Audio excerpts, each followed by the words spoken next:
السلام علیکم ناظرین،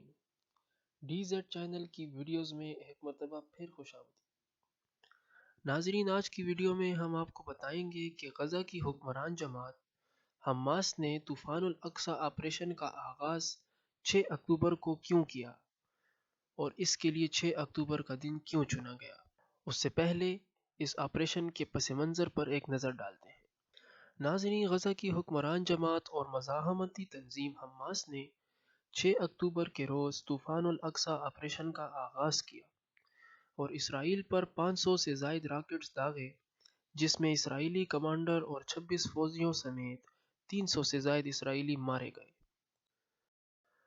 طاقت کے زوم میں مبتلا اسرائیل کو بالکل اندازہ نہ تھا کہ 6 اکتوبر کا دن ہمیشہ کے لیے ان کے لیے ایک بھیانک خواب بن جائے گا، جس دن اسرائیل کی خود ساختہ نمبر 1 انٹیلیجنس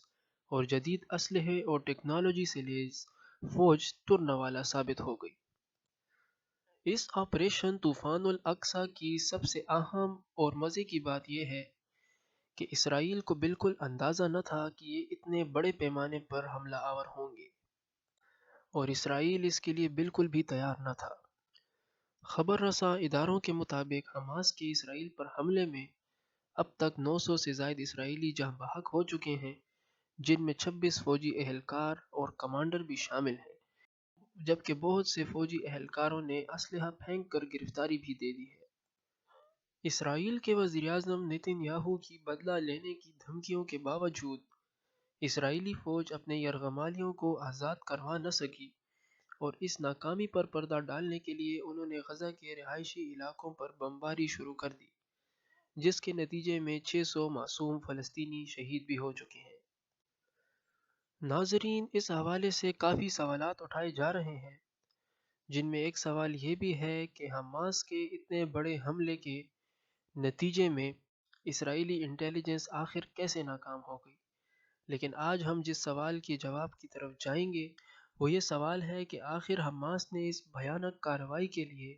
6 اکتوبر کا دن ہی کیوں چنا اور اس کے پیچھے کیا وجوہات ہیں۔ تو آئیے آپ کو بتاتے ہیں۔ حماس نے اسرائیل کے خلاف اس بڑی کارروائی کے لیے 6 اکتوبر کا دن چنا، جس کی وجہ 6 اکتوبر 1973 کا دن ہے۔ 6 اکتوبر 1973 جب یہودیوں کا مقدس ترین دن یوم کیپور منایا جا رہا تھا۔ اسرائیل نے 6 اکتوبر 1973 کو مصر، شام اور ان کے اتحادیوں کے خلاف جنگ چھیڑ دی تھی، جو 26 اکتوبر تک جاری تھی، جس کے نتیجے میں مصر اور شام نے جزیرہ نما سینا اور گولان کی پہاڑیوں پر 1967 سے اسرائیلی قبضے کو واگزار کرنے کے لیے پیش قدمی کی تھی۔ مصر اور شام کی انتھک محنت کے باعث آخر کار اسرائیل مذاکرات کی میز پر آنے پر مجبور ہوا اور مصر اور شام کو مذاکرات میں کامیابی حاصل ہوئی، جس کی خوشی میں مصر کے اس وقت کے صدر انور سادات نے تب سے قومی دن 23 جولائی کے بجائے 6 اکتوبر کو منانے کا اعلان کر دیا۔ 6 اکتوبر سے 26 اکتوبر 1973 کے درمیان لڑی گئی اس جنگ کو اسرائیل نے اپنے مقدس ترین دن یوم کیپور کی مناسبت سے جنگ یوم کیپور کا نام دیا تھا۔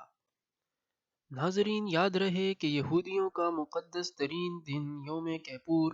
عشرۃ التوبہ کے آخری روز منایا جاتا ہے، جس روز سورج ڈوبنے سے اگلے دن سورج غروب ہونے تک طویل روزہ رکھا جاتا ہے، جس کا مقصد سال بھر کی توبہ کرنا ہوتا ہے، اور اس روز یہودی ایک دوسرے سے معافی مانگتے ہیں اور ناراضگیاں دور کرتے ہیں۔ یوم کیپور کے ایام ہر سال اکتوبر یا ستمبر میں آتے ہیں، اور 1973 میں یہ دن 6 اکتوبر کو آیا تھا۔ حماس نے اسی دن کی مناسبت سے ٹھیک 50 سال بعد 6 اکتوبر کو اسرائیل کو دندان شکن جواب دیا، جس کے نتیجے میں اب تک 900 اسرائیلی ہلاک ہو چکے ہیں، اور یہ حملہ اسرائیل کے لیے انتہائی حیران کن تھا۔ ناظرین، اگر ویڈیو پسند آئی ہو اور مزید اس قسم کی ویڈیوز آپ دیکھنا چاہتے ہیں تو برائے مہربانی ڈی زیڈ چینل کو سبسکرائب کر لیجئے، اس ویڈیو کو لائک کیجئے، شیئر کیجئے۔ بہت شکریہ۔